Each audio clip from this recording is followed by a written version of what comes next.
જે આપનું નામ?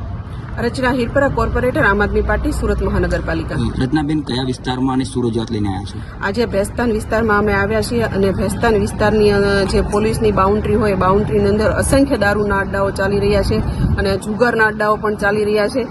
એની માટેની રજૂઆત લઈને આજે અમે આવ્યા છીએ કે આ તમામ દારૂના અડ્ડાઓ છે એ 24 કલાકમાં બંધ કરવામાં આવે અને જો એ બંધ કરવામાં નહીં આવે તો અમે આમ આદમી પાર્ટીની મહિલા વિંગ એ તમામ અડ્ડાઓએ જનતા રેડ પાડીશું ને જે પણ કંઈ દારૂ મળશે એ જે 2 દિવસ પછી જે માનનીય વડાપ્રધાન સાહેબ શ્રી આવવાના છે એમને ભેટ આપીશું. એ માટેની રજૂઆત લઈને આવ્યા છીએ.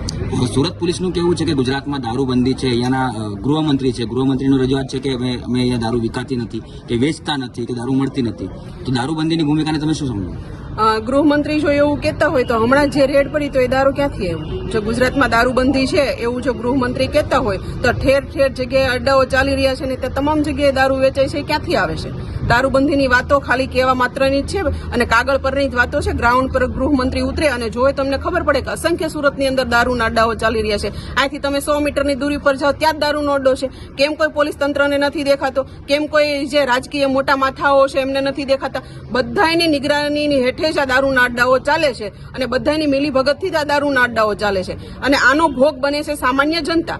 આવા અસામાજિક તત્વો દારૂ પીને જે ધન પછાડા કરતા હોય, જે તીક્ષ્ણ હથિયારો લઈને રોડ ઉપર નીકળતા હોય ત્યારે આમાં ભોગ બને છે સામાન્ય જનતા. જીવ એમનો જાય છે. અને ખાસ તો વાત એ કે આ દારૂના નશામાં ધૂત થયેલા લોકો અમુક વાર તો માસૂમ બાળાઓ સાથે બળાત્કાર પણ કરે છે. આવી ઘટનાઓ પણ ઘટે છે, છતાંય કોઈ કાર્યવાહી નથી થતી. દારૂ નથી મળતો તો આવી ઘટનાઓ કેમ ઘટે છે? ગૃહમંત્રી આના ઉપર કેમ ક્યારેય નિવેદન નથી આપતા? ખાસ વાત તો એ રહી.